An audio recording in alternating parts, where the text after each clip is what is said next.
दोस्तों हम फिर से लेकर आ चुके हैं आप लोगों के लिए शाम की सभी ताज़ा और बड़ी खबरें।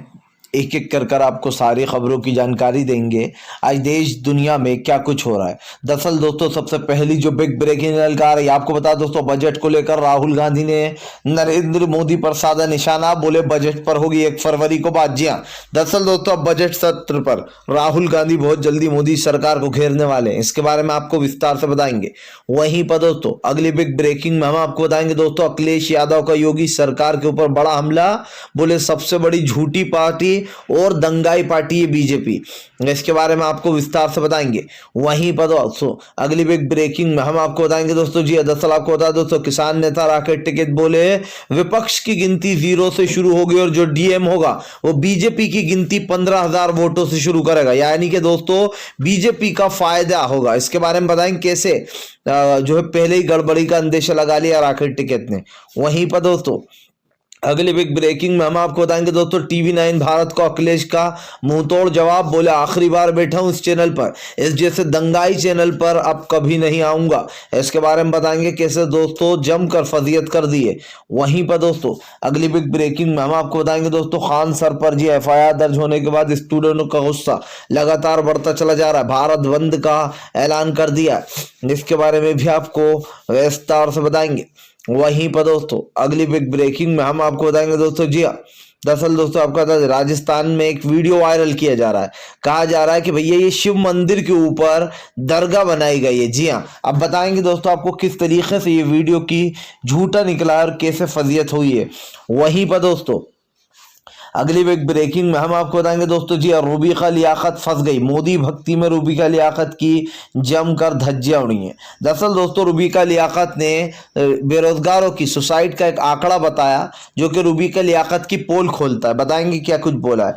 वहीं पर दोस्तों अगली बिग ब्रेकिंग में हम आपको बताएंगे दोस्तों, हरीश रावत ने दोस्तों बीजेपी के एक और नेता को किया अपने पाले में, बीजेपी को लगा बड़ा झटका उत्तराखंड में। वहीं पर दोस्तों अगली बिग ब्रेकिंग में हम आपको बताएंगे दोस्तों, जी दरअसल आपको बता दोस्तों अब जो है यहाँ पर जमकर फजीयत हो रही है। जी अखिलेश यादव ने भाजपाइयों की कर दी बोलती बंद। दरअसल आपको बता दें बीजेपी वालों ने जब से कल से उनके हेलीकॉप्टर को लेट किया है तब से अखिलेश लगातार हमला कर रहा है बीजेपी पर, बोले डर गई है बीजेपी। इसके बारे में भी आपको विस्तार से बताएंगे। वहीं पर दोस्तों अगली बिग ब्रेकिंग में हम आपको बताएंगे दोस्तों, प्रियंका गांधी का बड़ा ऐलान, बोले सत्ता में आते से ही महिलाओं को दी जाएगी बड़ी जिम्मेदारी। इसके बारे में आपको विस्तार से बताएंगे। वहीं पर दोस्तों जयंत चौधरी ने साधा बीजेपी के ऊपर अपना निशाना, बोले फिलहाल उत्तर प्रदेश की जनता हमारे साथ, इस बार सरकार बनकर रहेगी। जी हाँ, बीजेपी वाले देखते रह जाएंगे। इसके बारे में भी आपको विस्तार से बताएंगे। वहीं पर दोस्तों शाम मीरा सिंह का गोदी मीडिया पर हमला, बोले फिलहाल अखिलेश जी को कुछ गलतफहमी हो गई है, एक चैनल दंगाई नहीं बल्कि पूरी की पूरी फौज ही दंगाई है। इसके बारे में आपको विस्तार से बताएंगे। तो सारी खबरें दोस्तों फटाफट अंदाज में देंगे, एक एक कर देंगे। फिलहाल खैर चलिए बढ़ते हैं सबसे पहली और सबसे बड़ी खबर की ओर। दरअसल दोस्तों बता दें राहुल गांधी का केंद्र सरकार के ऊपर बड़ा हमला, बोले फिलहाल देश में लगातार महंगाई बढ़ रही है और महंगाई के मुद्दे पर जब भी सरकार से बात करो तो सरकार महंगाई के मुद्दे पर बात नहीं करती है। राहुल गांधी का कहना है कि वो 1 फरवरी के जो संसद सत्र लगने वाला है दोस्तों, जिसमें बजट सत्र में जो यहाँ पर सरकार को घेरने का काम करेंगे। राहुल ने कहा कि आज देश में पेट्रोल डीजल और लगातार खाने की चीज़ों के दाम बढ़ते चले जाना है, जिसको लेकर उन्होंने सरकार पर ही हमला बोल दिया। राहुल गांधी का कहना है कि वो प्रधानमंत्री नरेंद्र मोदी से सवाल पूछेंगे कि फिलहाल जो देश में महंगाई बढ़ रही है इसकी जिम्मेदारी कौन लेगा, कौन है जो कि देश की महंगाई को कम करेगा। राहुल गांधी ने कहा कि प्रधानमंत्री 2014 में बार बार कहते थे कि मैं आते से ही जो है यहाँ पर गरीबी खत्म कर दूंगा, लेकिन गरीबी खत्म तो नहीं हुई लेकिन और बढ़ गई। राहुल ने कहा कि आज देश में जिस तरीके से लगातार महंगाई बढ़ती चली जा रही है इसको लेकर सरकार के ऊपर भी कई सवाल खड़े हो गए। आपको बताता चलूं दोस्तों, प्रधानमंत्री नरेंद्र मोदी के ये पहला मौका नहीं है जब कई सवाल खड़े हो गए। इससे पहले भी राहुल गांधी ने सरकार के ऊपर कई सवाल दागे और यही कारण दोस्तों जो बीजेपी को एक बड़ा झटका यहाँ पर लगता हुआ नजर आ रहा है। उत्तर प्रदेश की हालत दोस्तों आपने देखी ही है कि किस तरीके से कुपोषण का शिकार बच्चे होते चले जा रहे हैं। राहुल ने कहा कि अगर देश में महंगाई पर बात नहीं कर सकती सरकार तो फिर किन मुद्दों पर बात होगी। युवाओं के पास नौकरियां नहीं, युवाओं को लाठियों से पीटा जा रहा है, बेरोजगारी बढ़ती चली जा रही है, लेकिन हमारे देश में अभी तक युवाओं के बारे में कोई सोचने वाला नहीं है। राहुल ने कहा कि वादा करता हूं जिस दिन हमारी सरकार आएगी उस दिन ही युवाओं के लिए सबसे पहला कदम उठा लिया जाएगा। फिलहाल खैर चलिए हम बढ़ते हैं दोस्तों एक और अगली एक ब्रेकिंग की तरफ। बता दोस्तों अगली जो बड़ी खबर निकल कर आ रही जी है, दरअसल दोस्तों आपको बता दें अखिलेश यादव का बीजेपी के ऊपर बड़ा हमला। बोले बीजेपी जिस दिन सच बोल देगी उस दिन इसका पूरी जगहों से सूपड़ा साफ हो जाएगा। दरअसल अखिलेश यादव का कहना है कि बीजेपी सबसे बड़ी झूठी पार्टी है। वो घोषणा पत्र में इतने बड़े बड़े झूठ लिखती है जिसका कोई व्यक्तिगत जीवन से लेना देना ही नहीं है। आपको बता दें अखिलेश ने कहा कि फिलहाल हमारा हेलीकॉप्टर रोक लिया जाता है, हमारे को देर कराई जाती है। बीजेपी हमसे बोलती है कि हमारे नेता जो है करप्ट है, लेकिन बीजेपी के 90% जितने भी विधायक हैं उन सबके ऊपर दोस्तों मुकदमे चल रहे हैं और वो भी काफ़ी गंभीर है। अखिलेश ने कहा कि बीजेपी की किसी बात पर भरोसा नहीं किया जाता है सकता है क्योंकि बीजेपी महज झूठ बोलती है। जाहिर सी बात है दोस्तों अखिलेश यादव के इस बयान के बाद भारतीय जनता पार्टी पूरी तरीके से घिर चुकी है। अखिलेश ने साफ कहा है कि फिलहाल जिस तरीके से बीजेपी एक के बाद एक बड़े झूठ फैला रही है उससे बीजेपी का खुद का ही नुकसान है। अखिलेश यादव ने कहा कि फिलहाल उत्तर प्रदेश में भारतीय जनता पार्टी ने बड़े बड़े दावे किए थे कि वो यहाँ के लोगों को हवाई चप्पल पहनने वाला भी हवाई जहाज में बैठ जाएगा, लेकिन ऐसा कुछ हुआ नहीं है। अखिलेश ने कहा कि इस बार सपा 400 के लगभग सीटें लेकर आने वाली है, जी हाँ, और बीजेपी की करारी हार होगी। अखिलेश ने कहा कि पूरे प्रदेश की जनता हमारे साथ आ गई है, हर किसी को बीजेपी से छुटकारा चाहिए। जी हाँ, देश में सांप्रदायिकता नफरत का एक जो माहौल बनाया गया है उस माहौल को ख़त्म किया जाएगा। अखिलेश ने कहा कि फिलहाल इस बार सरकार कितनी कोशिश कर ले वो अपनी जान भी लगा लेगी जब भी प्रदेश और देश की जनता उसको वोट नहीं देगी। यानी कि दोस्तों बीजेपी पर जमकर अखिलेश ने हमला बोल दिया। अखिलेश का साफ कहना है कि फिलहाल बीजेपी के बुरे दिन अब शुरू हो चुके हैं, यानी कि दोस्तों अब उत्तर प्रदेश में भी बीजेपी का पूरी तरीके से गेम ओवर। फिलहाल खैर चलिए हम बढ़ते हैं दोस्तों और अगली भी ब्रेकिंग की तरफ। बता दोस्तों अगली जो बड़ी खबर निकल कर आ रही, किसान नेता राकेश टिकैत ने कर दिया विस्फोट, खोल दी दोस्तों भाजपाइयों की पोल। जी हाँ, दरअसल दोस्तों किसान नेता राकेश टिकैत ने बीजेपी पर हमला बोल दिया। राकेश टिकैत का कहना है कि फिलहाल डीएम जो है वो 15,000 वोटों से शुरुआत करेगा बीजेपी की और विपक्ष की 0 से। जी हाँ, दरअसल दोस्तों आपको बता दें डीएम पर एक बार अखिलेश यादव भी ये सवाल उठा चुके हैं और उन्होंने भी कहा था कि हमें डीएम और ईवीएम से बचकर रहना है। दोस्तों डीएम जो है उसको लेकर अब राकेश टिकैत ने बड़ा बयान दे दिया। राकेश टिकैत का कहना है कि जो डीएम चुनाव में वोट गिनेगा वो बेसिकली जो डीएम है वो जो है यहाँ पर 15,000 वोटों से गिनती शुरू करेगा और जो विपक्ष है उसकी गिनती जो है यहाँ पर 0 से शुरू होगी। अब आप समझ सकते हैं दोस्तों 15,000 वोट कितने होते हैं। 15,000 वोट से बीजेपी की गिनती शुरू होगी बेईमानी से और उसके बाद विपक्ष की 0 से। आपको बता दूं अभी कुछ दिन पहले दोस्तों ऐसा ही मिलता जुलता बयान एक अखिलेश यादव ने भी दिया था जहां पर उन्होंने कहा था कि अभी हमारी लड़ाई पूरी खत्म नहीं हुई है, अभी हमें डीएम और ईवीएम दोनों से बचकर रहना होगा, ये अखिलेश यादव ने कहा था। और अब दोस्तों ऐसी की ऐसी बात कहीं ना कहीं राकेश टिकैत ने भी उठा दी और दोस्तों अब तक राकेश टिकैत ने जो बातें कही है वो बातें बिल्कुल सच्ची साबित हुई हैं। आप ले लीजिए, राकेश टिकैत ने कहा था कि बीजेपी दंगा भड़काने की कोशिश कर रही है और लखीमपुर खीरी में दोस्तों वही हुआ, 4 किसानों को कुचल दिया गया, कई किसान गंभीर रूप से घायल हो गए। सवाल ये उठता है दोस्तों कि अजय मिश्रा का बेटा आशीष मिश्रा जेल में है, लेकिन दोस्तों इन लोगों को डर है अगर अखिलेश की सरकार आ गई तो सारे घोटालों से दोस्तों पर्दे उठ जाएंगे जो बीजेपी ने 5 सालों में उत्तर प्रदेश में किए हैं। अखिलेश यादव दोस्तों अच्छे से जानते हैं कि डीएम क्या घोटाले करने वाले और राकेश टिकैत ने इस बात को साफ कर दिया है कि फिलहाल डीएम 15,000 वोट से ही गिनती शुरू करने वाला है, जिसके बाद दोस्तों सारे विपक्ष पार्टियों को सतर्क हो जाना चाहिए और ईवीएम और डीएम दोनों पर ही नजर रखना चाहिए। फिलहाल खैर चलिए हम बढ़ते हैं दोस्तों और अगली भी एक ब्रेकिंग की तरफ। बता दोस्तों अगली जो बड़ी खबर निकल कर आ रही, खान सर के समर्थन में दोस्तों उतरते ही जा रहा है स्टूडेंट।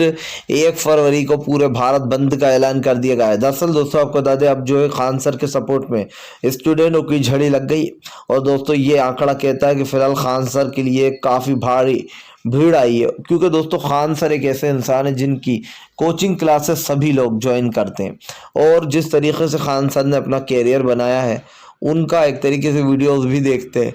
यही कारण दोस्तों जो खान सर के इतने ज़्यादा फ़ैन है। और अब दोस्तों खान सर ने कहीं ना कहीं पटना वाला खान सर ने बीजेपी को बड़ा झटका दे दिया। आपको बता दें खान सर के ऊपर दरअसल एफआईआर दर्ज हो गई है। ये कहा गया था कि भैया खान सर ने ही स्टूडेंटों को भड़काया और उन्होंने इसीलिए रेलवे पर जाकर आतंक पसारा है। जबकि दोस्तों स्टूडेंट का कहना है कि उन्होंने किसी ट्रेन के डब्बे में ना ही आग लगाई है और ना ही जो ऐसा कुछ किया है। स्टूडेंट की आड़ लेकर कोई और ये कर रहा है। इसी के साथ साथ दोस्तों आपको बता दें स्टूडेंट ने यह भी दावा किया कि खान सर बेकसूर है। अगर उनको एक चोट भी आई तो फिलहाल आंदोलन होगा। यही कारण है दोस्तों जो वहाँ के युवाओं ने छात्रों ने मोर्चा खोल दिया और कहा कि उत्तर प्रदेश से बीजेपी का सफाया करेंगे। इस बार बीजेपी को वोट नहीं, वोट की चोट देने को दोस्तों हर कोई तैयार। आप देखिए विपक्ष में युवा बीजेपी को वोट देना नहीं चाहता है। युवा के बाद आप ले लीजिए किसानों को दोस्तों, किसान पहले ही बीजेपी से खार खाए हुए बैठा, वो कभी वोट देगा नहीं। इसी के साथ साथ मुसलमान दोस्तों बीजेपी को पसंद नहीं करते। दलित समाज के साथ बीजेपी उल्टी चीजें कर रही है, पिछड़े समाज के साथ। और स्वामी प्रसाद मौर्य पहले ही अखिलेश के पाले में आ गए। इसका मतलब बीजेपी को बड़ा झटका लगने वाला है फिलहाल। खैर चलिए हम बढ़ते हैं दोस्तों और अगली एक ब्रेकिंग की तरफ। बता दोस्तों TV9 भारत की अखिलेश ने की जमकर बेइज्जती, बोले आइंदा नहीं आऊंगा इस दंगाई चैनल पर, यह मेरा आखिरी इंटरव्यू है TV9 भारत के साथ। दरअसल दोस्तों आजकल जो गोदी मीडिया सवाल पूछती है उन सवालों का व्यक्तिगत जीवन से क्या लेना देना, या फिर दोस्तों बीजेपी को बचाने के लिए जिस तरीके से विपक्ष से सवाल पूछे जाते हैं उसको लेकर कहीं ना कहीं भाजपा अब घिर गई है। आपको बताता चलूं दोस्तों ये वीडियो किस तरीके से सोशल मीडिया पर वायरल हो रहा है ये मैं आपको बताता हूं। दरअसल दोस्तों आपको बता दें TV9 का एक वीडियो तेजी से सोशल मीडिया पर वायरल हो रहा है जिसमें अखिलेश यादव दोस्तों बीजेपी पर निशाना साधते हुए नजर आ रहा है। आपको बता दूं दोस्तों अखिलेश यादव ने TV9 भारत पर बड़ा हमला बोलते हुए कहा कि फिलहाल ये एक दंगाई चैनल है जहां पर दंगे भड़काए जाते हैं और मैं ऐसे दंगाई चैनल पर नहीं आऊंगा।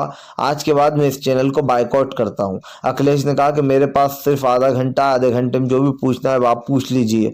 इसी के साथ साथ दोस्तों अखिलेश यादव का ये वीडियो रीट्वीट करते हुए जो यहाँ पर श्याम मीरा, जिनको दोस्तों आपको बता दें आज तक से निकाल दिया गया था सिर्फ इसलिए क्योंकि उन्होंने मोदी के खिलाफ दोस्तों एक ट्वीट कर दिया था, सच्चाई लिख दी थी या यूं कह दें तो दोस्तों सच्चाई पर बड़ी ही मिर्ची लग गई थी आज तक चैनल को। श्याम मीरा सिंह को जॉब से निकाल दिया था जिसके बाद दोस्तों अब श्याम मीरा सिंह ने एक ट्वीट किया है। उस ट्वीट में वो लिखते हैं कि अखिलेश यादव को जरूर कोई गलत फहमी हो गई है। ये एक ही चैनल दंगाई नहीं है बल्कि जितनी भी गोदी मीडिया है ये सब के सब चैनल दंगाई हैं और ये दंगे भड़काने का काम करते हैं। इस तरीके से दोस्तों अखिलेश यादव को पर जो है श्याम मीरा सिंह ने ट्वीट किया। इस ट्वीट को रीट्वीट करते हुए दोस्तों कई लोगों ने समर्थन किया है, कई विपक्षी नेता है जिन्होंने इस ट्वीट को लाइक किया। जाहिर सी बात है दोस्तों कि अगर देश में एक सांप्रदायिकता और एक नफरत का माहौल बनाएंगे तो सवाल तो उठेंगे ही। और सवाल इसलिए भी उठते हैं क्योंकि हमने देखा है कि दोस्तों बीजेपी ने अब तक कोई ऐसा काम नहीं किया है जिससे कि दोस्तों बीजेपी के तारीफ की जाए या बीजेपी को बढ़ावा दिया जाए फिलहाल। खैर चलिए हम बढ़ते हैं दोस्तों एक और अगली भी एक ब्रेकिंग की तरफ। बता दोस्तों अगली जो बड़ी खबर निकल कर आ रही, जी हाँ दरअसल दोस्तों आपको बता दें अब जो यहाँ पर किसान 1 फरवरी को मनाएंगे भाजपा, जी हाँ दोस्तों भाजपा बायकॉट दिवस। दरअसल दोस्तों आपको बता दें वादा खिलाफी दिवस को अब बायकॉट दिवस भी कहा जा रहा है। आपको बता दोस्तों जो किसान है वो 1 फरवरी से वादा खिलाफी दिवस मनाने वाले हैं। उनका साफ कहना है कि 1 फरवरी से उत्तर प्रदेश की लड़ाई शुरू हो जाएगी। दरअसल दोस्तों किसान नहीं चाहता कि इस बार उत्तर प्रदेश में बीजेपी की सरकार आए। मामला साफ है दोस्तों, अभी तक MSP पर कोई गारंटी नहीं दी गई, किसानों के साथ वादा खिलाफी की गई उनको वहां से हटाकर। यही कारण दोस्तों जो किसानों का गुस्सा फिर से एक बार इस सरकार के ऊपर फूट चला है और किसानों ने ये ऐलान कर दिया है कि वो बीजेपी को बायकॉट करेंगे। हालांकि दोस्तों सरकार ने ये काफ़ी कोशिश की थी कि वो किसी तरीके से किसानों को जुटा ले। अभी गृह मंत्री अमित शाह ने जाट नेताओं के साथ मुलाकात की जिसके बाद भी किसानों का साफ कहना है कि उत्तर प्रदेश में बीजेपी को खड़ा होने नहीं देंगे, ना ही चुनाव जीतने देंगे। और दोस्तों आप देखिए बीजेपी का एक भी नेता गाँव में घुस नहीं पा रहा है। अगर ये गाँव में जाएंगे तो ये कुट जाएंगे, पिट जाएंगे। इसीलिए दोस्तों इनको एक तरीके से बायकॉट किया जा रहा है और गाँव में इनकी एंट्री नहीं हो रही है। यही कारण दोस्तों जो बीजेपी को बड़े झटके लग रहा है क्योंकि भाई जब गांव में ही नहीं जाएंगे तो प्रचार कैसे होगा, और जब प्रचार नहीं होगा दोस्तों तो आप समझ सकते हैं कि बीजेपी को एक बड़ा झटका लग रहा है फिलहाल। खैर चलिए हम बढ़ते हैं दोस्तों एक और अगली एक ब्रेकिंग की तरफ। बता दो दोस्तों अगली जो बड़ी खबर निकल कर आ रही, जी हाँ दरअसल दोस्तों आपको बता राजस्थान से एक वीडियो जो है दोस्तों सोशल मीडिया पर तेजी से वायरल हो रहा है और ये वीडियो कोई और नहीं दोस्तों बल्कि भगवाधारी गुंडे ने वायरल किया। जी हाँ भगवाधारी गुंडा। अब आपको हम बताएंगे दोस्तों कि दरअसल ये वीडियो क्या है और इस वीडियो की सच्चाई क्या है। दरअसल दोस्तों सोशल मीडिया पर एक वीडियो तेजी से वायरल किया जा रहा है जिस वीडियो को बताया जा रहा है दोस्तों जयपुर चौपट का है। जी हाँ अब दोस्तों इस वीडियो को ये एक मंदिर है जिसमें बताया जा रहा है कि देखिए कैसे मंदिर के ऊपर मज़ार बना लिया गया है और मज़ार जिहाद फैलाया जा रहा है। ये वीडियो दोस्तों राजस्थान का है। राजस्थान में क्योंकि गहलोत सरकार है इसलिए इस वीडियो को वायरल किया जा रहा है ताकि चुनाव में कुछ फायदा मिल सके, लेकिन इस वीडियो की पोल खुल गई है सोशल मीडिया पर। दरअसल दोस्तों जिस मज़ार की ये बात की जा रही है सैयद चांदी वाले बाबा, दोस्तों ये मज़ार काफ़ी पहले से वहाँ पर बना हुआ है। 2017 में भी दोस्तों एक इसी तरीके का वीडियो वायरल किया गया था जिसमें सैयद चांदी वाले बाबा को के बारे में बोला गया था कि देखिए मंदिर के ऊपर दरगाह बनाई गई है। जबकि दोस्तों ये मज़ार जो है यहाँ पर हिंदू मुस्लिम भाई सभी लोग जाते हैं और इस मज़ार पर मत्था टेक कर आते हैं। बताया जाता है मज़ार को काफ़ी लोग मानते हैं। अब दोस्तों सबसे पहला सवाल कि ये जो कहा जा रहा था कि शिव मंदिर के ऊपर बनाया गया है, जिसको दोस्तों आपको बता दें इस मंदिर को ये बिल्कुल ही झूठ है। क्योंकि दोस्तों हम आपको बता दें जयपुर चौपट पर है ये शिव मंदिर जिसके बारे में ये कहा जा रहा था, लेकिन अब ये वीडियो का खुलासा हो गया दोस्तों। अल्ट न्यूज़ जो मोहम्मद जुबैर है उन्होंने इसका खुलासा करते हुए और एक वीडियो पोस्ट करते हुए कहा कि 2017 में भी एक इसी तरीके का वीडियो वायरल किया गया था। सैयद चांदी वाले बाबा की दरगाह वहाँ पर दोस्तों बहुत सालों से, आज की नहीं बहुत सालों से ये दरगाह है जिस दरगाह को दोस्तों लोग काफ़ी ज़्यादा मानते हैं। जाहिर सी बात है कि अगर आप एक वीडियो वायरल करते हो झूठा दोस्तों तो उसमें आपका फ़ायदा तो होगा। और बीजेपी के लिए दोस्तों किस तरीके से वीडियो वायरल किए जा रहे हैं ताकि बीजेपी का कुछ फ़ायदा हो जाए आपने और हमने देखा ही है। फिलहाल खैर चलिए हम बढ़ते हैं दोस्तों एक और अगली बिग ब्रेकिंग की तरफ। बता दोस्तों अगली जो बड़ी खबर निकल कर आ रही, जी हाँ दरअसल दोस्तों आपको बता दें रूबिका लियाकत को मोदी भक्ति पड़ी महंगी, खुल गई पोल, सरेआम लोगों ने जमकर घेरा। दरअसल दोस्तों रूबिका लियाकत का एक वीडियो सोशल मीडिया पर अब तेज़ी से वायरल होने लगा है जिसमें वो दोस्तों कल काफ़ी कुछ बोलती हुई नजर आ रही थी। आपको बता दो दोस्तों रूबिका लियाकत ने क्या कुछ कहा है। दरअसल दोस्तों मामला था कि जो बेरोजगार हैं उनकी सोसाइटी की संख्या है वो लगातार बढ़ती चली जा रही है। लेकिन दोस्तों रूबिका लियाकत ने एक ग्राफ गिरा दिया और ये ग्राफ क्या कहता है दोस्तों कि रूबिका लियाकत बीजेपी को बचाने का काम कर रही थी। तो उनके शब्द दोस्तों बीजेपी के खिलाफ थे लेकिन बीजेपी को बचाने के लिए पूरी तरीके से कोशिश कर रही थी रूबिका लियाकत। आप जानते हैं दोस्तों देश में इस वक्त स्टूडेंट का हंगामा चल रहा है और स्टूडेंट जो है वो छात्र जो है वो जमकर मोदी सरकार योगी सरकार के खिलाफ बवाल काट रहा है। यही कारण है दोस्तों जो अब योगी सरकार को और मोदी सरकार को भारी झटका लगा है। और क्यों लगा है दोस्तों ये भी हम आपको बता देते हैं। दरअसल ये वीडियो दोस्तों आपको रूबिका लियाकत की सारी पोल खोलता हुआ नजर आएगा। इस वीडियो में आपको पता चलेगा कि रूबिका लियाकत ने क्या कहा है। दोस्तों रूबिका लियाकत का कहना है कि जो बेरोजगार हैं उनकी संख्या जो यहाँ पर एक तरीके से घटती हुई बता दी, जबकि ग्राफ दोस्तों ऊपर जाना चाहिए लेकिन रूबिका लियाकत जो वीडियो बता रही है उसमें ग्राफ लगातार नीचे जा रहा है। रूबिका लियाकत ने कहा कि भाई जब ये सब कुछ शुरू हुआ था यानी कि दोस्तों जब ये सब चीज़ें थी तो यहाँ पर केस कितने थे अब आप समझिए दोस्तों 2016 में 2741 लोगों ने आत्महत्या की। किसकी वजह से दोस्तों? जॉब ना मिलने की वजह। ये रूबिका लियाकत ने बताया है। और उसके बाद दोस्तों आता है 2019 में 2851 लोग जो थे दोस्तों उन्होंने आत्महत्या की बेरोजगारी की वजह से। उसके बाद आता है दोस्तों 2020 में रूबिका लियाकत जी का कहना है दोस्तों कि 3548 लोगों ने जो यहाँ पर 3548 लोगों ने सुसाइड की। अब दोस्तों आप समझिए ये ग्राफ को ऊपर जाना चाहिए और 2021-2022 का तो खैर आंकड़ा ही नहीं है। खैर 2022 तो खैर अभी शुरू हुआ लेकिन 21 का आंकड़ा नहीं है। लेकिन दोस्तों सबसे बड़ा सवाल आप देखिए कि ये ग्राफ ऊपर जाना चाहिए क्योंकि लगातार सुसाइड के जो केस है दोस्तों भारत सरकार के आने के बाद लगातार मोदी सरकार के आने के बाद बढ़ रहा है। लेकिन उसके बाद भी रूबिका लियाकत ने क्या बताया दोस्तों कि ये ग्राफ लगातार गिरता है। रूबिका लियाकत कहती है हम जानते स्टूडेंट परेशान है लेकिन वो रेलवे की संपत्ति को नुकसान ना पहुंचाए। आप समझिए दोस्तों ये हम भी मानते हैं कि हिंसा को बढ़ावा बिल्कुल नहीं देना चाहिए और हिंसा बुरी चीज़ होती है। लेकिन दोस्तों जिस तरीके की चीज़ें हो रही हैं क्या इसको भी भुलाया जा सकता है? आप खुद देख लीजिए कि इधर किस तरीके का जो है यहाँ पर एक प्रोपेगेंडा चलाया जा रहा है और ये प्रोपेगेंडा बीजेपी किस तरीके चला रही है। उत्तर प्रदेश की हालत दोस्तों बद से बदतर हो चुकी है। जाहिर सी बात है वहाँ पर सिर्फ धर्म जात पात बस यही बचा है और हिंदू मुसलमान कर कर दोस्तों बीजेपी न जाने कौन सा गणित बैठाती है जो कि वो सिर्फ अपना ही फ़ायदा देखती है। फिलहाल हम तो यही कहेंगे कि बीजेपी को अपनी राह बदल लेना चाहिए वरना बड़ा झटका लग सकता है। फिलहाल अगर आपको दोस्तों वीडियो अच्छा लगे तो इसको लाइक करें, चैनल पर पहली बार आए तो सब्सक्राइब करें, पास में एक घंटी आएगी उसको भी दबाएं ताकि हमारा हर वीडियो की जो अपडेट है दोस्तों वो आपको मिल पाए और इस तरीके की खबरों से आप जुड़े रहें ताकि आपको